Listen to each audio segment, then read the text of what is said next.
খালি হিট খালি তোমার এটার লগে যে সিঁড়ি দেওয়া এই সিঁড়ি উড়াল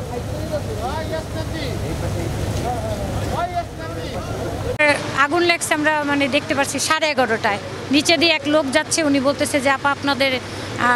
শোরুমের ধোঁয়া বেরোচ্ছে এখানে আগুন লাগছে তখন আমরা নেমে এসে দেখি ফায়ার সার্ভিসকে ফোন দিই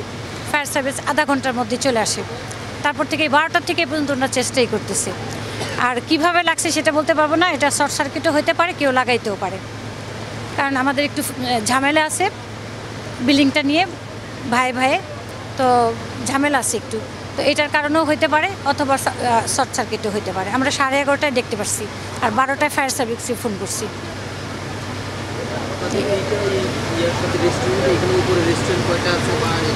না উপরে ছাদে একটা রেস্টুরেন্ট আছে ওইটা চালু আর এটা দোতলা এখনো চালু হয়নি এটা 1.5 বছর যাবত বন্ধ বাটা চালু বাটা শোরুমে আগুনটা লাগছে এটা কিভাবে লাগছে বলতে আধা ঘন্টা জি এটা আসলে দেখিনি আমরা 11:30টা টের পাইছি যে ভিতরে ধোঁয়া বেরোচ্ছে এটা কখন লাগছে এটা তো বলতে পারবো না ওরা তো 10টা চলে গেছে 10টায় চলে গেছে ওরা বন্ধ করে আমরা 10টায় বন্ধ করে চলে গেছে আমরা 11:30টায় টের পাইছি তাও পাবলিক যে ডাকছে আছে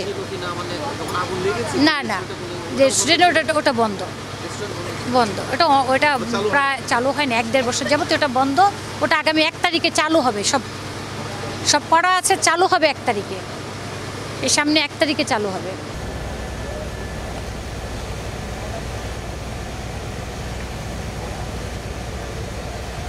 অ্যাকচুয়ালি আমার টিম নিয়ে 10:30টার থেকে আনুমানিক 11:30টার দিকে গেছি